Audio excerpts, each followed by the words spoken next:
Hi hello ನಮಸ್ಕಾರ, welcome to day 7. So ನೆನ್ನೆ ಹೇಳ್ದಂಗೆ ನಾವು ಅಷ್ಟು ಜೋಶಾಗಿ ಕುಂದಾಪುರದಿಂದ ಬೆಂಗಳೂರಿಗೆ ಬಂದಿದ್ದ ಕಾರಣ ಏನು ಅಂದರೆ ಅರ್ಲಿ ಮಾರ್ನಿಂಗ್ 5 o'clockಗೆ ಬಿಗ್ ಟ್ವಿನ್ ರನ್ ಅಂತ ಹೇಳಿ ರೈಡ್ ಆರ್ಗನೈಸ್ ಮಾಡಿದ್ವಿ. ಸೊ ಈ ರೈಡ್ ಬಂದ್ಬಿಟ್ಟು ಬರೀ 650cc ರಾಯಲ್ ಎನ್ಫೀಲ್ಡ್ ಅವ್ರಿಗೆ ಮಾತ್ರ ಆರ್ಗನೈಸ್ ಮಾಡಿದ್ದು.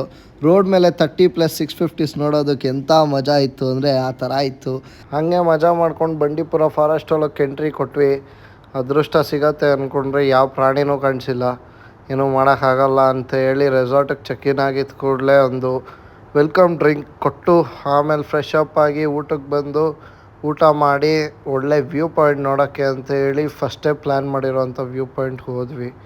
ಸನ್ಸೆಟ್ ನೋಡಿಕೊಂಡು ಅಲ್ಲೇ ಫೋಟೋಸ್ ವೀಡಿಯೋಸ್ ಎಲ್ಲ ತೊಗೊಂಡು ಹಾಗೆ ಮುಗಿಸ್ಕೊಂಡು ಸಿಟಿಯೆಲ್ಲ ಒಂದು ಬೀಟ್ ಹಾಕ್ಕೊಂಡು ವಾಪಸ್ ಸ್ಟೇಗೆ ಬಂದ್ವಿ. ಊಟ ಮಾಡಿ ಟೈಮ್ ಪಾಸ್ ಆಗ್ತಾಯಿಲ್ಲ ಅಂತೇಳಿ ಇಂಥ ಒಳ್ಳೆ ಗೇಮ್ನ ಹಾಳು ಮಾಡೋದು ನನ್ನಿಂದನೇ ಕಲಿಬೇಕು. ಆಡೋಕ್ಕಂತೂ ಬರೋಲ್ಲ, ಆದರೂ ಏನಾದರೂ ಒಂದು ಜುಗಾಡು ಮಾಡಿ ತೂತ್ಗಂತೂ ಹಾಕಬೇಕು ಅಂತೇಳಿ ಹಾಕಿದ್ದಾಯಿತು. ಹಿಂಗೆ ಆಟ ಆಡಿಕೊಂಡು ಹೋಗಿ ಮಲ್ಕೊಂಡು ರೆಸ್ಟ್ ಮಾಡಿದ್ವಿ.